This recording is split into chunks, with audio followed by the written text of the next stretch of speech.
Ich fühle mich ein bisschen apart von Leuten. Eine Behinderung ist wie ein Beobachter. Das ist ein sehr komisches Gefühl. Ich gehöre nicht absolut zu das normale Leben. Das mich manchmal beunruhigt natürlich, aber auch ist nicht schlecht. Ich finde das ganz positiv. Manchmal ist das sehr schwer. Manchmal denke ich, wie würde es sein, wenn ich ganz normal wäre? Man denkt das. Manchmal Kinder in der Straße gucken. Und auch jetzt, dass ich 65 bin, tut das ein bisschen weh, interessanterweise. Anders sein ist nicht einfach für Menschen.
Making music is a very complex business because it's a mixture of emotion but also technique. Because if you put everything correctly, something will come out nonetheless. You don't always have to add something. Because an awful lot is just inherent in getting the music right. I know that sounds odd, but in fact getting the music right is very difficult.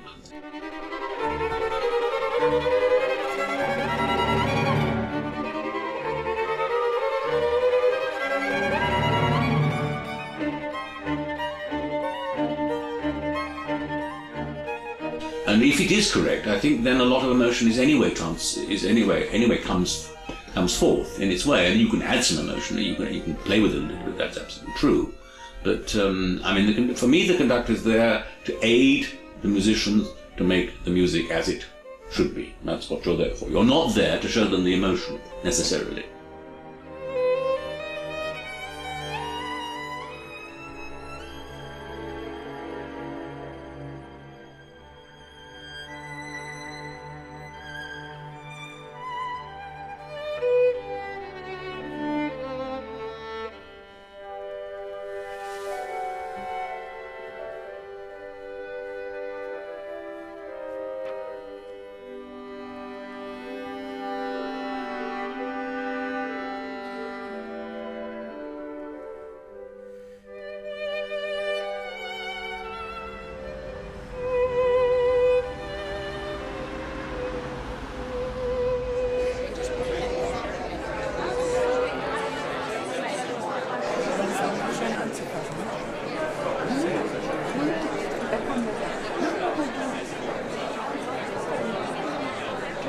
Das nicht. Ja, das hast du auf irgendetwas. Ja, wir haben es. And this vodka beaker, which is the same. Yeah. We've got it. But still, this is a very, very interesting piece. I love this. I love this little fire engraving. Because it's clearly made by hand. It's lovely. It's made by hand. You feel the hand. It's lovely porcelain. Yeah, so you have the feeling what we would call in Germany a Handschmeichler. Yeah, you love to touch it. But because you feel that a hand has done that, and it's extraordinary. It's fantastic. Fee in Kuhlung, die einen Korb mit Früchten der Unsterblichkeit hat. Is this the? Ja. I don't suppose they knew that. Yes, I first started to collect porcelain about 20 years ago. And it was one saucer seen in a shop in San Francisco. Very beautiful painting on it. And I never realized that an 18th century object could be so immediate, so exciting, and beautiful shape. I mean, as good as a painting. I mean, I'd always looked at paintings as art, and this is what you drink your tea out of. And I never ever thought they could be actually works of art. But by starting to look at them, I realized that these early objects, which were of course made for royal people, were made for kings. This is about 1714, 15, about 5 years after the discovery in Europe of how to make this stuff, because it had come in from China. To see, here you see the absolutely wonderful. And this cup, that's very, very interesting, I think. No, it's not the same thing. Inside nobody touched down. This, I love. Little mark. Here we should look at the art of the cup. There is a cup in the distance. So all these objects that we see around us are exactly as conceived then. The colours, the imagery. So we find ourselves in touch with the daily workings of another age, and that's also an extraordinary thing. I mean, if in a way I, as an artist now, can find out how artists lived and what they had to do in 1730, I found that very interesting. Because the people who made these were artists, there's no question whatsoever. They weren't paid very well, but I mean they were artists. And the form, the extraordinary use of decoration is like a great piece of Bach. Or, I mean, it's absolutely the same time, it's contemporary with Bach. So you have to think in those terms of complicated lines, curlicues, this is what this is about. At the same time, it has enormous simplicity about it. And I think it's that combination that started me looking.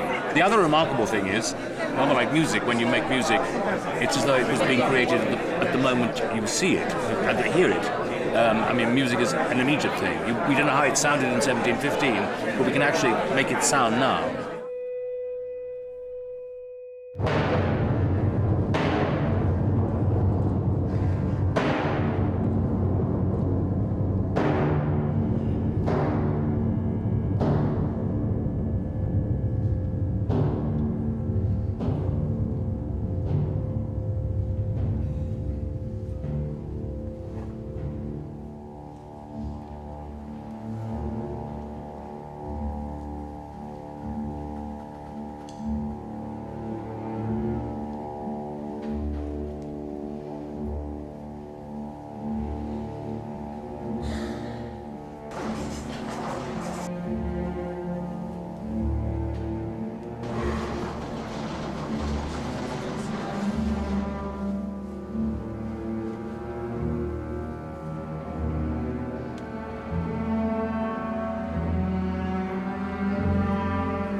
I think the most important musical event of my early life, we did a performance of the cantata St. Nicholas by Britten. I was one of the three boys coming in singing Alleluia, and there was a great party beforehand in which, afterwards, in which we met Britten. I got a picture of meeting Ben, and that was probably the most significant, because I sort of, from that moment onwards, I hero worshipped Britten, because the music was so immediate and spoke to one.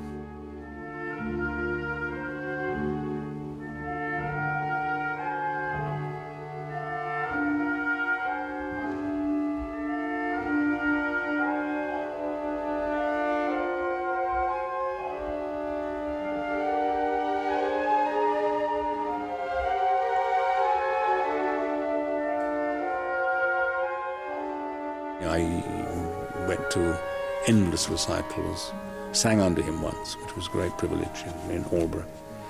I think he was my model, really, as a sort of the perfect musician, and a very good conductor.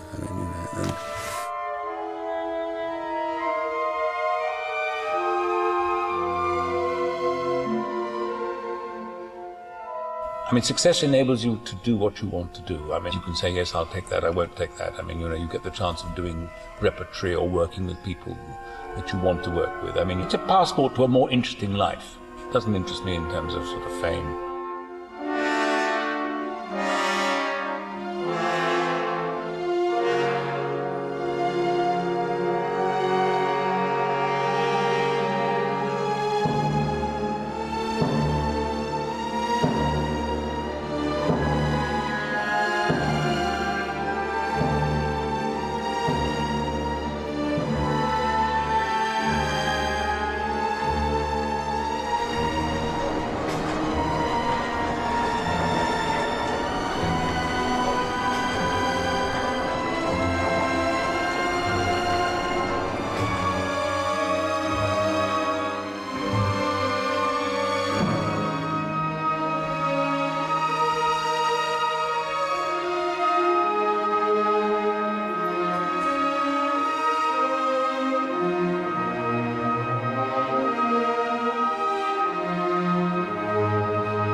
I came from a relatively humble background and my father worked for the post office. Sometimes, if you take the train from where I live to Waterloo, as you arrive in London, you look on either side of the railway line and you see these drab terraced houses, all smoky with, sort of nasty curtains in the windows.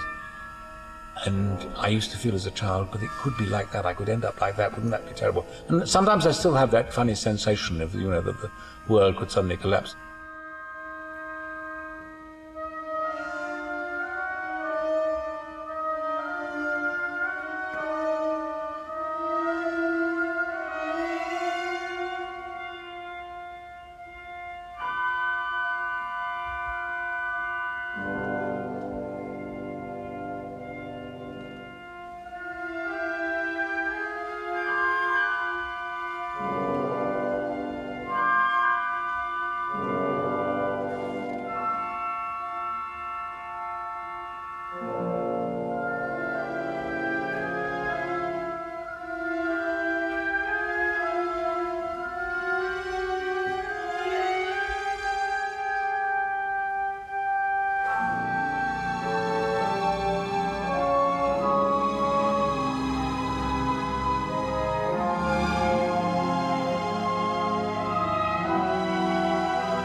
So that's going to be metal surface. This is the right? That's what's going to be a library?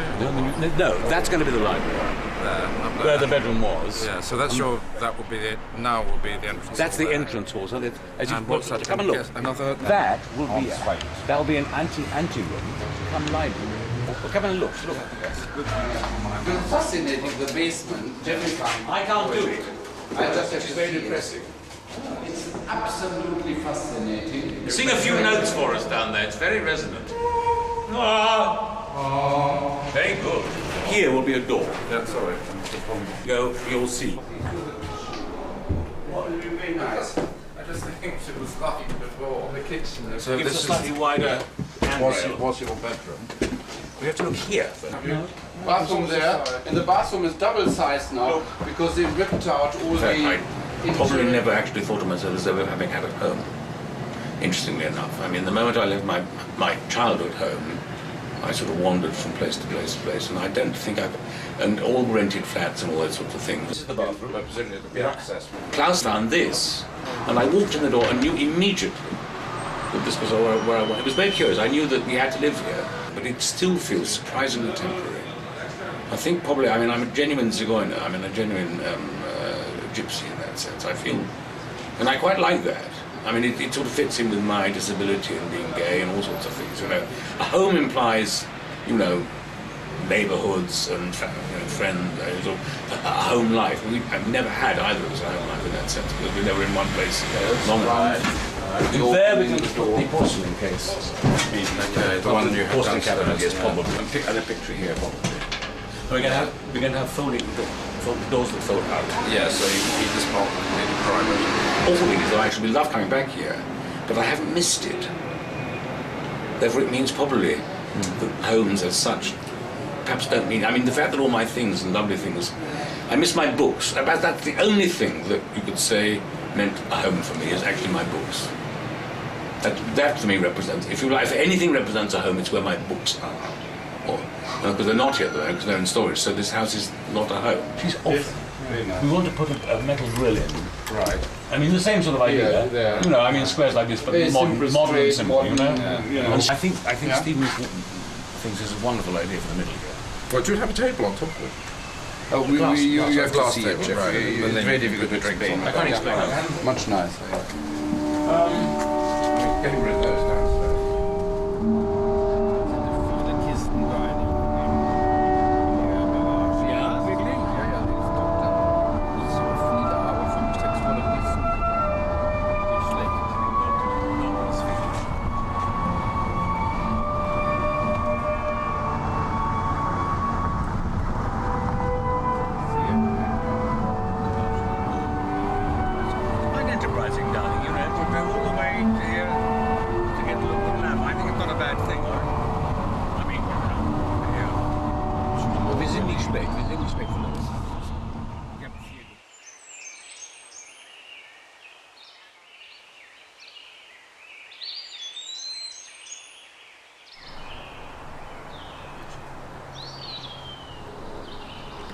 We were pushing the door thinking you were getting...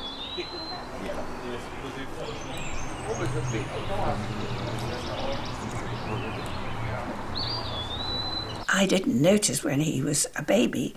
He was a beautiful baby. You never would have known that was anything wrong with him. And it wasn't until he didn't walk properly that we took him to, obviously, a specialist to see, who said, he has curvature of the spine. Well, I can remember going home with him from the hospital, crying my eyes out the whole time.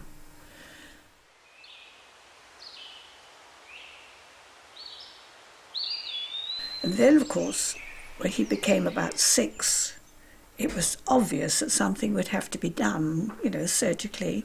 And they made something for his body to lie in that he didn't move.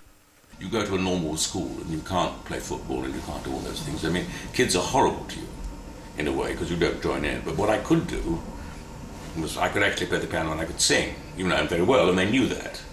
So that was very useful to me. So music was my mechanism of power, Then when he became about 10,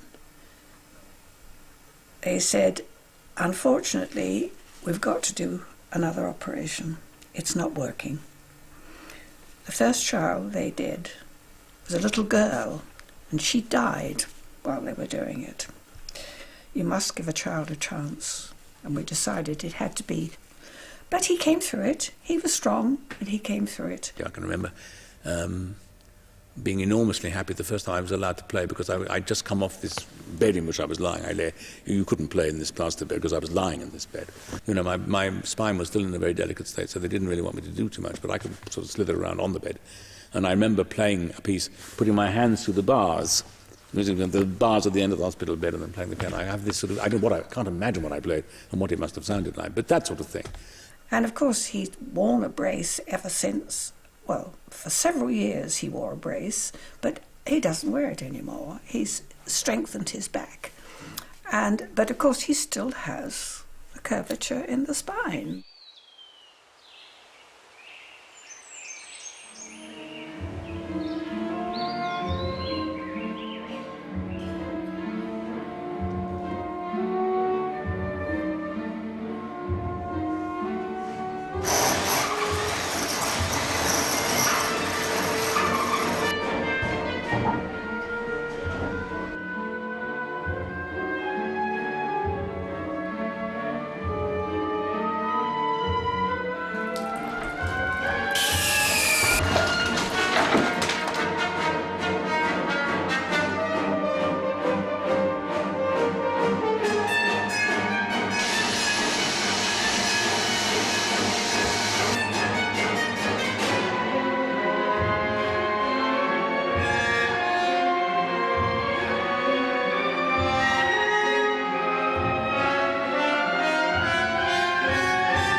The time I most enjoy what I do, my job, is actually when I'm alone in my room with my score, where I hear it perfectly.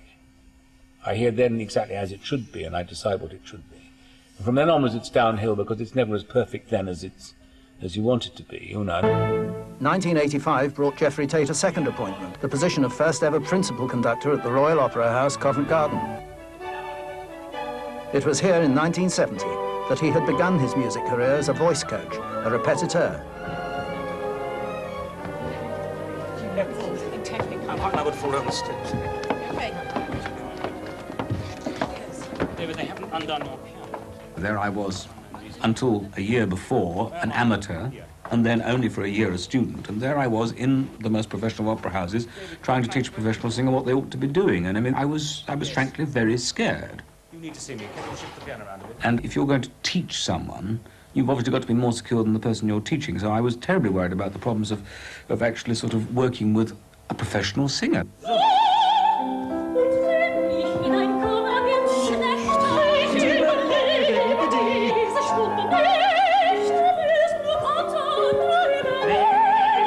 That's it.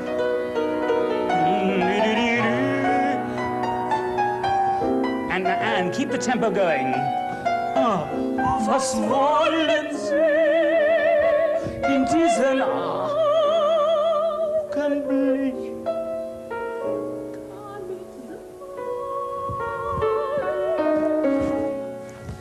No, so it's damit sagen. And I became a musician only after I'd finished medicine, finished with medicine, so to speak. And then when I changed courses and did the opera centre, I was convinced that my life in the theatre would be probably that of a repetiteur or behind-the-scenes man, because that interested me. I mean, I could do it, and I enjoyed it hugely, because I used to do, while I was at Covent Garden, played the piano for Schulte for his rehearsals, and got involved in making quite a lot of the records that Schulte made in the 70s. I'm playing the harpsichord on. Most of the repetiteurs try to play 100 things and never anything right. You have to play just the bone of the score, a piano score, but that bone in a very precise, very firm, rhythmical way. Plus, be able to follow a conductor, good or bad, it doesn't matter. Through good or bad conducting, able to follow him entirely. Very few people can do that.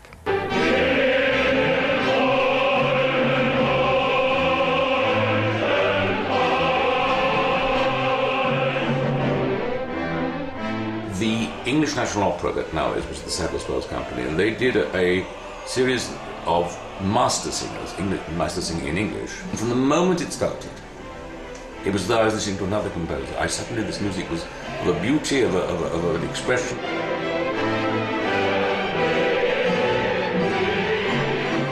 In order to really appreciate Wagner, you've got to understand the words.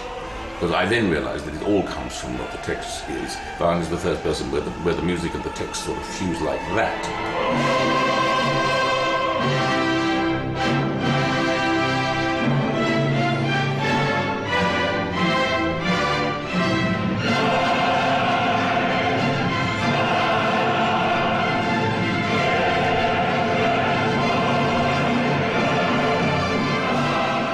When the curtain came down, I literally was St. Paul on the road to Damascus, you know. I mean, I had this revelation, and I came out in tears because it was so beautiful.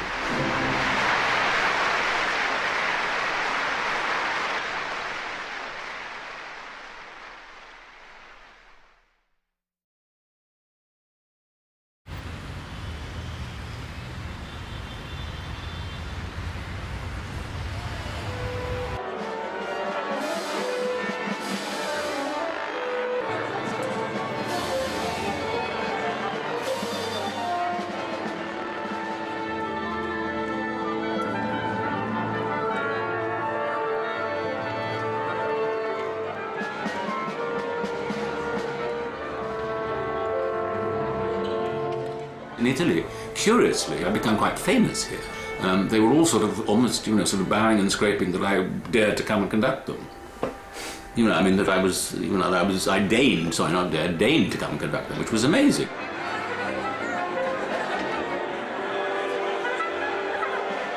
Meeting an orchestra for the first time, which I now do rarely, I was always very, very frightened. The thing I made sure was that I knew the names of everybody. My technique of getting over my fear was to try and learn before I actually saw the orchestra.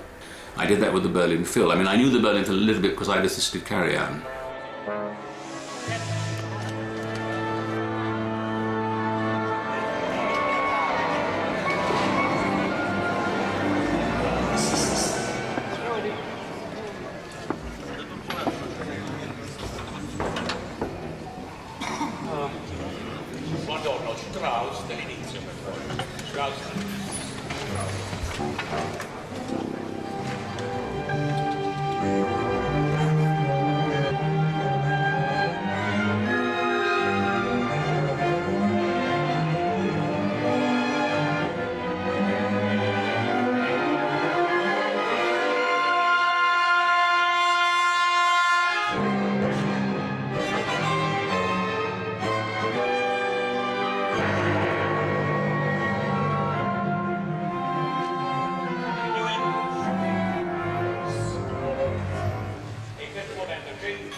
The Met went on strike, and they just lost the conductor to do Lulu. I mean, I knew it very well because I had assisted Boulez on it. I mean, so I was one of the few people in the world who knew the three-act version. That's true, but it's immensely complex. And I went to Levine and said, I don't think I can do this. I mean, going in and doing your very first American thing as a virtually amateur conductor doing Lulu strikes me as being stupid. And he was actually quite interesting. He said, no, you can do it. I know you can do it. Just go and do it. And that corridor, I mean, I never forget that walk. I mean, I said to myself, this is the most stupid thing you've ever done. It would be like, I think, probably walking to the scaffold. I mean, and that was my real, if you like, that was my conducting debut.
4 e suddividere, sì?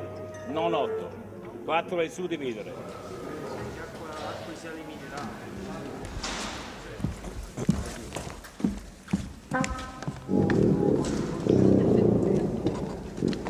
Festivalli? All orchestras have different sorts of temperament, which you as a conductor have to feel, obviously. You know, no ensemble of 80 people is ever quite the same. And there are, of course, national differences too. I mean, you know, the Italians are more boisterous and talk more. The Germans sit quietly but look a little bit sort of sour and disapproving. The English sort of, you know, sort of rather light-hearted about it all and don't take it all too seriously. I mean, you have to take all that into consideration when you're standing in front of these people. These are trained musicians who've been spending their life playing music, and they think like you think.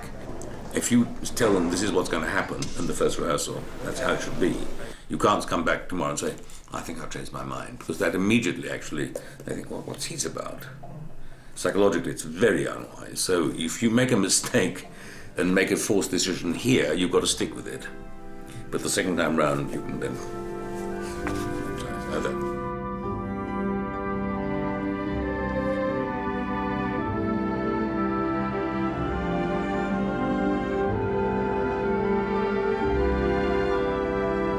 The sound of an orchestra is for me like as though I had clay and making a pot. You know, mould the sound of the orchestra if it were one single instrument.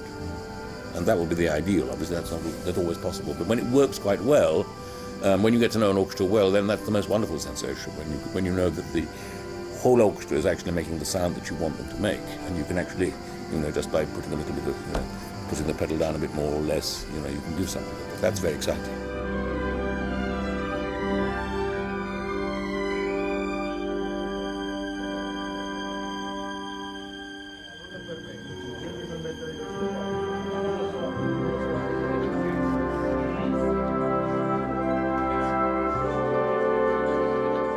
Being a conductor is an all-embracing process. You can't stop thinking about it. I think artists don't. I mean, I don't know what painters or writers, I don't think they would ever say they stopped. You know, you can't.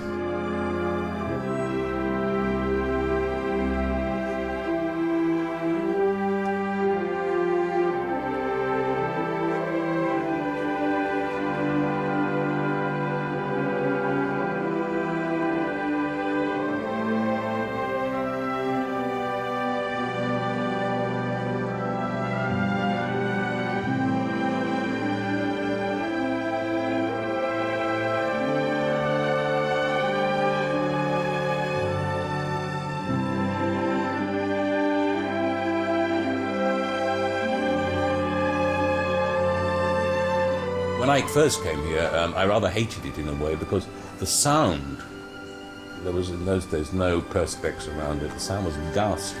Would I like to come back to Ravello? And I sort of thought about it and was about to say no. Because making music here was horrible. I mean, I did a Wagner program and it sounded like the village band. In fact, well, the village band probably sounded better as far as I was concerned, because you got no string sound, you know, and this view, you were competing with this view the whole time. So I was in this difficult position of loving the place and hating to do making music here, because it was really anti-musical.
I'm a nut for Strauss. I mean, the things where people are deceived about Strauss often is that it's done with far too much overlaid sentiment in terms of the sound and what the conductor does with it. I think you have to actually be enormously restrained, which I'm sure is what he was himself when he conducted it, because all that you read about Strauss as a conductor is that he was very economical and didn't exaggerate the gestures, that everything happened, and if you do that with this music, then it has an enormous power. I mean, a fantastic power in its simplicity.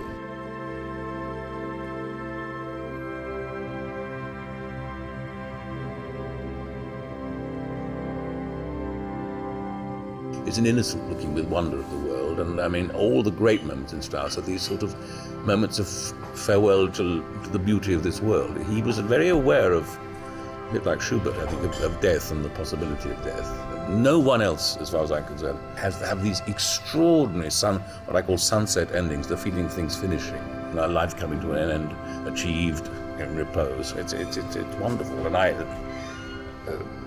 it's interesting. I mean, that for me, the last few minutes last night of the Strauss were at one with the landscape for once.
Man sagt Venedig des Nordens, oder was? Mehr Brücken als Venedig. Mehr Brücken als Venedig? Aber ist auch größer. Ja, ist viel größer. Ich habe gehört, ich wusste, dass irgendwo in Hamburg eine Halle war, der Scholte hat gesagt, das ist die beste Halle in Deutschland, aber das wusste ich.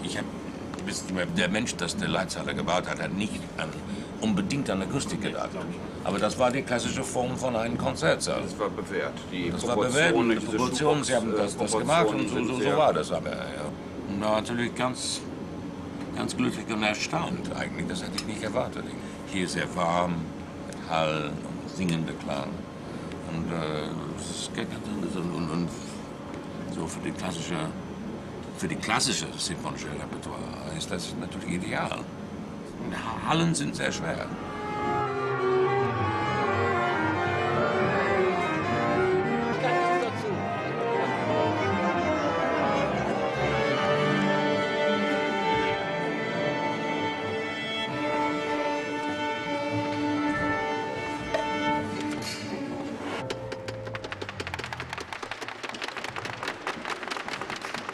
Wenn ich dieses Programm konzipiert hatte ich keine Idee, dass ich werde hier als Boss sozusagen eintreten.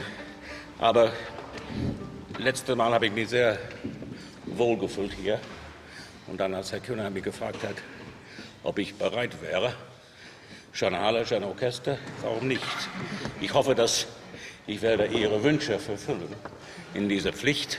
Ja, ich freue mich sehr. Ich hoffe, dass wir werden uns sehr wohl zusammenfühlen. Und ich freue mich besonders auf diese Symphonie, weil es ist nicht so oft gespielt, aber eine wunderschöne Schuhwerk und eine meiner Lieblingsstücke.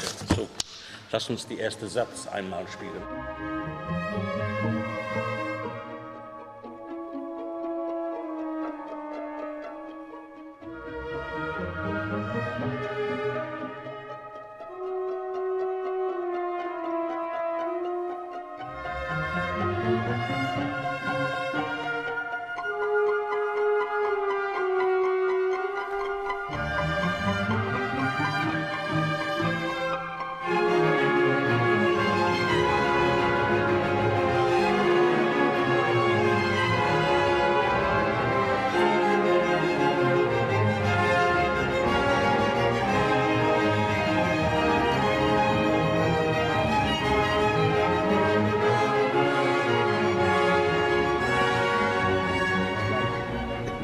Sie haben Piano und poco a poco crescendo, poco a poco. Aber nur, ich hätte gern von Anfang an wirklich intensiver. Ja. Diese Dissonanz muss man ein bisschen mehr genießen. Sehr gut die Artikulation, zweite Geige und Martin in dieser. Es ist wirklich nicht immer so, dass man sich im Konzert so ausleben kann und dass man dann sagen kann, wow, das war was Unglaubliches, das war super. Es ist so, dass er nicht reparieren muss, sondern er eine Entwicklung spürt und die vorwegnimmt und sagt, passt auf, nicht, dass ihr da sowas macht. Es bleibt sogar bei den Pausen. Er geht nicht in sein Dirigentenzimmer, er bleibt bei uns da irgendwo, setzt sich da hin und spricht mit uns. Mit mir zwar noch nicht bis jetzt, aber die Gelegenheit wird sich bestimmt ergeben.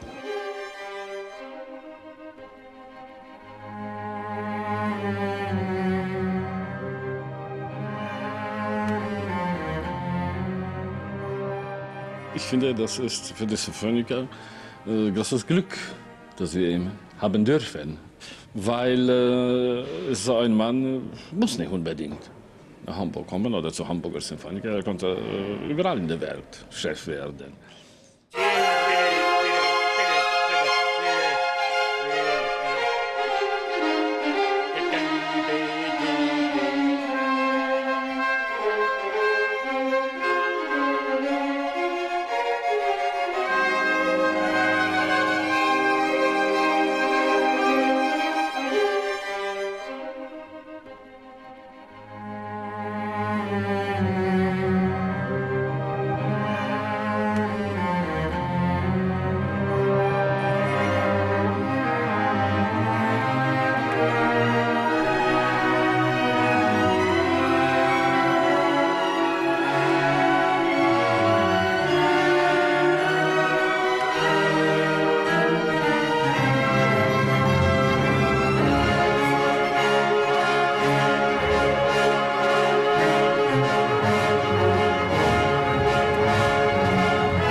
Dritte und vierte Horn. Ein klein bisschen von den Phrasierungen von ersten. Ja, da, die. Okay. Hier letzten Tons.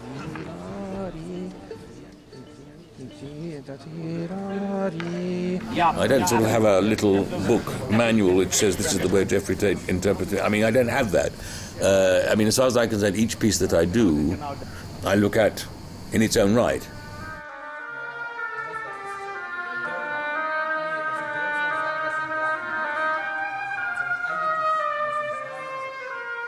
It's a very isolating and isolated business. As John Pritchard said to me, conductors don't meet conductors. It's a very lonely business. It's like being a solo pianist. I mean, okay, it's not lonely in the sense that you have to care about 80 people, but they don't necessarily care about you.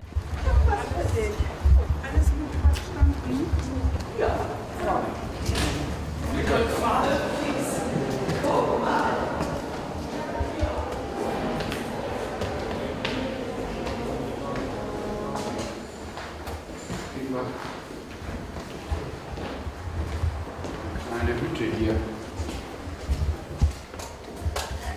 Das ist eine sehr spärliche Beleuchtung hier.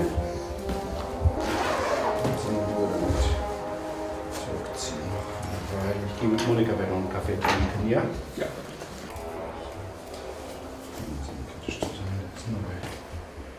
Jackett an oder ist hier zu warm? Oder? Zu warm, jetzt könnte ich gerne. Dass ich jetzt. Es ist nicht warm hier, aber es ist.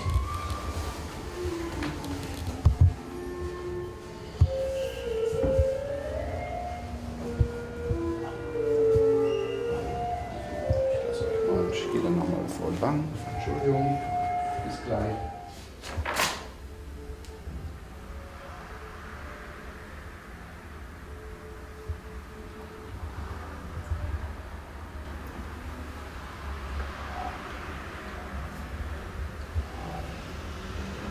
I mean, I sort of pace around, dress far too early, go into the theatre usually far too early, then don't know what to do.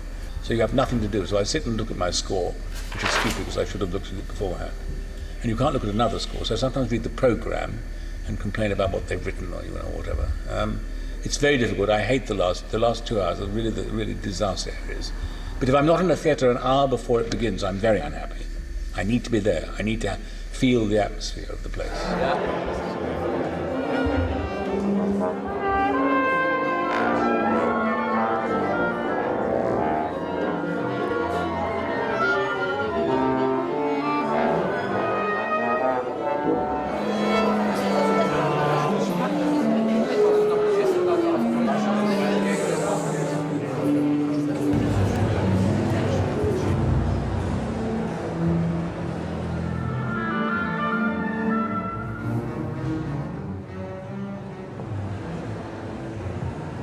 I mean, it's strange. There are always in every evening moments which are wonderful. You do it for that odd moment when the music and you and everything seems to fit together and, I mean, the sheer pleasure. But most of the time you're working, you mustn't forget that.